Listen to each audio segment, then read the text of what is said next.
सूरज ढलने के बाद कभी आसमान को देखा है? कितना कमाल का लगता है ना।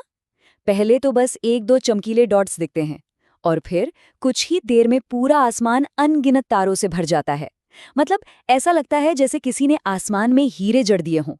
पर एक बात है, कभी सोचा है कि दिन के वक्त ये सारे तारे और यहाँ तक कि चांद भी कहाँ गायब हो जाते हैं? हम उन्हें देख क्यों नहीं पाते?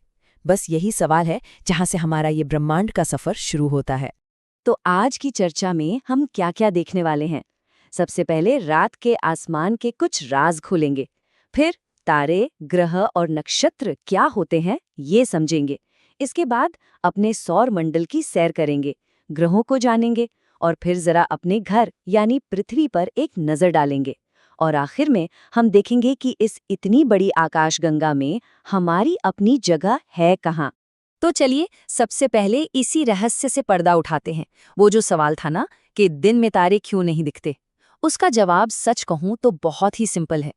इसको ना एक छोटे से उदाहरण से समझते हैं। सोचिए, एक बिल्कुल अंधेरा कमरा है और हम एक टॉर्च से दीवार पर लाइट मार रहे हैं। वो रोशनी का छोटा सा गोला साफ साफ दिखेगा, है ना? पर जैसे ही कमरे की मेन लाइट जला दी, वो टॉर्च की रोशनी जैसे गायब ही हो जाती है। बस, सूरज हमारे आसमान की वही मेन लाइट है। उसकी चमक इतनी ज्यादा होती है कि दिन के समय वो बेचारे दूर के तारों की रोशनी को पूरी तरह से ढक देती है। अच्छा, तो ये जो सूरज, चांद और रात में चमकने वाली जितनी भी चीजें हैं ना, इन सबको एक नाम दिया गया है खगोलीय पिंड या सिलेस्टियल बॉडीज। पर मजे की बात यह है कि ये सब एक जैसे बिल्कुल नहीं होते। इनमें से कुछ पिंड जिन्हें हम तारा कहते हैं, वो असल में बहुत बड़े और गर्म होते हैं। मतलब वो गैसों के विशाल गोले हैं जिनकी अपनी गर्मी और अपनी रोशनी होती है, जैसे हमारा सूरज। और दूसरी तरफ है ग्रह, जिनके पास न तो अपनी गर्मी होती है न ही अपनी रोशनी। वो तो बस किसी तारे की रोशनी को रिफ्लेक्ट करते हैं, जिससे वो चमकते हुए दिखते हैं, बिल्कुल हमारी पृथ्वी की तरह। रात को जब आसमान में देखते हैं तो अक्सर लगता है ना कि कुछ तारे मिलकर कोई पैटर्न या कोई आकृति बना रहे हैं। इन्हीं पैटर्न्स को नक्षत्र मंडल या कॉन्स्टलेशन कहते हैं। और एक बहुत ही फेमस नक्षत्र मंडल है सप्तऋषि। ये 7 तारों का एक ग्रुप है जिसे पहचानना भी काफी आसान है। और आपको पता है, ये सप्तऋषि असल में एक और बड़े नक्षत्र मंडल अर्सा मेजर का ही एक हिस्सा है। पता है, बहुत पुराने जमाने में जब कंपास वगैरह नहीं होते थे तो लोग रात में इन्हीं तारों को देखकर रास्ता पता करते थे। खासकर एक तारे को, जिसे ध्रुव तारा या नॉर्थ स्टार कहते हैं।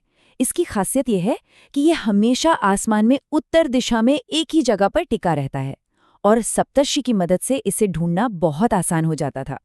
चलिए अब तारों और नक्षत्रों की दुनिया से थोड़ा और करीब आते हैं और अपने घर यानी सौर मंडल में कदम रखते हैं। सौर मंडल को आप सूरज का परिवार भी मान सकते हैं। एक ऐसा परिवार जिसे सूरज की जबरदस्त ग्रेविटी ने एक साथ बांध कर रखा हुआ है। हमारे इस परिवार का मुखिया है सूरज। ये बिल्कुल सेंटर में है और यही वो सोर्स है जहां से पूरे सौर मंडल को रोशनी और गर्मी मिलती है। और इसके चारों तरफ चक्कर कौन लगाता है? 8 ग्रह, उनके अपने अपने चांद और एस्टेरॉइड्स यानी क्षुद्र ग्रह जैसी और भी कई चीजें। और जरा इस दूरी का अंदाजा लगाइए। सूरज, जो कि हमारा सबसे करीबी तारा है, वो भी हमसे कोई पास नहीं है। वो हमसे लगभग 15 करोड़ किलोमीटर दूर है। सोचकर ही दिमाग चकरा जाता है ना।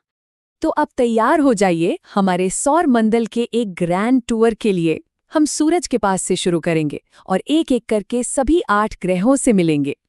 अच्छा, इन ग्रहों का जो क्रम है ना, सूरज से दूरी के हिसाब से उसे याद रखने का एक मजेदार इंग्लिश तरीका है। वो है my very efficient mother just served us nuts.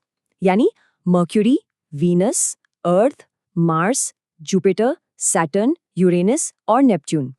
Hindi में कहें तो बुध, शुक्र, पृथ्वी, मंगल, बृहस्पति, शनि, यूरेनस और नेपच्यून। और ये सारे ग्रह अपने अपने फिक्स्ड रास्ते पर ही सूरज का चक्कर लगाते हैं, जिसे हम ऑर्बिट या कक्षा कहते हैं। और जैसे जैसे सूरज से दूरी बढ़ती है, इन ग्रहों को एक चक्कर पूरा करने में लगने वाला टाइम भी बहुत बढ़ जाता है। जैसे बुध, जो सबसे पास है, वो तो सिर्फ 88 दिनों में ही अपना एक चक्कर पूरा कर लेता है। हमारी पृथ्वी को लगते हैं 365 दिन। और जरा नेपच्यून के बारे में सोचिए, जो सबसे दूर है उसे एक चक्कर लगाने में पूरे 164 साल लग जाते हैं। वैसे हर ग्रह की अपनी कोई ना कोई खास बात है। जैसे कि वीनस यानी शुक्र को पृथ्वी का जुड़वा कहते हैं, क्योंकि उसका साइज और शेप लगभग पृथ्वी जैसा ही है। बृहस्पति, शनि और यूरेनस, इन तीनों के चारों तरफ रिंग्स यानी छल्ले हैं। और हाँ, एक प्लूटो भी था, जिसे पहले नौवा ग्रह मानते थे, पर अब उसे बौना ग्रह या ड्वार्फ प्लैनेट का दर्जा दे दिया गया है। तो चलिए अब इस टूर से वापस अपने घर लौटते हैं, पृथ्वी पर। एक ऐसा ग्रह जो पूरे सौर मंडल में, बल्कि शायद पूरे ब्रह्मांड में सबसे खास है। तो हमारे इस अनोखे घर के बारे में कुछ बातें। सूरज से दूरी के हिसाब से ये तीसरा ग्रह है, साइज में 5वां सबसे बड़ा। इसका शेप भी एकदम गोल नहीं है, ये पोल्स यानी ध्रुवों पर से थोड़ा सा चपटा है। और हाँ, सबसे खूबसूरत बात, जब इसे अंतरिक्ष से देखा जाता है ना, तो ये नीले रंग का दिखता है। क्यों? क्योंकि इसकी 2/3 से ज्यादा सतह पानी से ढकी है। पर जो चीज पृथ्वी को वाकई में सबसे अलग और सबसे कमाल का बनाती है, वो है यहाँ जीवन का होना। और ऐसा क्यों है? क्योंकि यहाँ की परिस्थितियां बिल्कुल सही हैं। न बहुत ज्यादा गर्मी, न बहुत ज्यादा ठंड।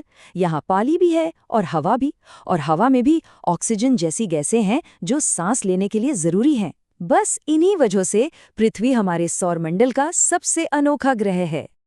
और इस सफर में हम अकेले नहीं हैं, हमारा एक साथी भी है, हमारा चंदा मामा। चांद पृथ्वी का इकलौता कुदरती सैटेलाइट है जो हमेशा हमारे साथ रहता है, हमारे चक्कर काटता है। एक और बहुत ही दिलचस्प बात बताऊं, लाइट की स्पीड पता है कितनी होती है? लगभग 3 लाख किलोमीटर 1 सेकंड में। इतनी तेज! लेकिन इस जबरदस्त स्पीड के बावजूद सूरज की रोशनी को हम तक यानी पृथ्वी तक पहुंचने में करीब करीब 8 मिनट लग जाते हैं। चलिए अब जरा और जूम आउट करते हैं। हमने ग्रह देख लिए, सौरमंडल देख लिया। अब देखते हैं कि ये पूरा का पूरा सौरमंडल इस विशाल ब्रह्मांड में आखिर है कहाँ। असल में हमारा सौरमंडल एक बहुत ही विशाल सिस्टम का हिस्सा है, जिसे आकाशगंगा या गैलेक्सी कहते हैं। इसमें अरबों तारे, धूल और गैसों के बादल हैं। हमारी अपनी गैलेक्सी का नाम है मिल्की वे, और प्राचीन भारत में इसे कितना खूबसूरत नाम दिया गया था, आकाशगंगा, मतलब आसमान में बहती नदी। और रात में कभी कभी ये एक चमकदार सफेद पट्टी की तरह दिखती भी है।